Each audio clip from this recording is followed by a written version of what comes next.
ನಮ್ಮ ಪಕ್ಷದ ವತಿಯಿಂದ ನಾವು ಬರಗಾಲದ ಬಗ್ಗೆ ಒಂದು ರೂಲ್ 16ನಲ್ಲಿ ನಿಲುವಳಿ ಸೂಚನೆ ಕೊಟ್ಟಿದ್ದೆ. ನಮ್ಮ ಪಕ್ಷದ ನಾಯಕರಾದಂಥ ಸುರೇಶ್ ಬಾಬು ಅವರು ಕೊಟ್ಟಿದ್ದರು. ಕಳೆದ 2 ವರ್ಷದ ರೈತರು ಬೆಳೆ ನಾಶ ಆಗಿರೋದು ಇನ್ಶೂರೆನ್ಸ್ ಇವತ್ತುವರೆಗೆ ಕೊಟ್ಟಿಲ್ಲ. ಮತ್ತು ಅದ್ರ ಜೊತೆಗೆ ವಿಮೆಯವರು ಸಹ ಸರ್ಕಾರ ಜೊತೆ ಶಾಮೀಲಾಗಿ ರೈತರಿಗೆ ಸರಿಯಾದ ರೀತಿ ಬೆಳೆ ವಿಮೆ ಕೊಡ್ತಾ ಇಲ್ಲ.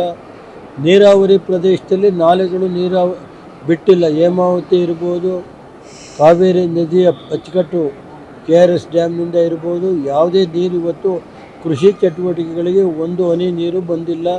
ಸಂಪೂರ್ಣ ರೈತರು ಇವತ್ತು ಸಂಕಷ್ಟದಲ್ಲಿದ್ದಾರೆ. ಆಮೇಲೆ ಕೃಷಿ ಏನು ಜಮೀನಿದೆ ಬರಡು ಭೂಮಿನಲ್ಲೂ ಸಹ ಇವತ್ತು ಯಾವುದೇ ಬೆಳೆ ಮಾಡಿಲ್ಲ. ಕೋಟ್ಯಾಂತರ ರೂಪಾಯಿನ ಇವತ್ತು ಬೆಳೆ ನಾಶ ಆಗಿದೆ ಅನ್ನೋದನ್ನ ಸರ್ಕಾರ ಇಲ್ಲಿವರೆಗೆ ಗಮನಿಸಿಲ್ಲ. ನಮಗೆ ರೈತರಿಗೆ ಕನಿಷ್ಠ 1 ಎಕರೆ ಪ್ರದೇಶ ಭತ್ತದ ಬೆಳೆಗೆ 15ರಿಂದ 20 ಸಾವಿರ ರೂಪಾಯಿ ಕೊಡಬೇಕು. ಅದೇ ರೀತಿ ಕೃಷಿಯಿಂದ ವಂಚಿತರಾಗಿರುವ ರೈತರಿಗೂ 15ರಿಂದ 20 ಸಾವಿರ ಕೊಡಬೇಕು ಅಂತ ನಾವು ಇವತ್ತು ಒಂದು ನಿಲುವಳಿ ಸೂಚನೆ ತಂದಿದ್ದು.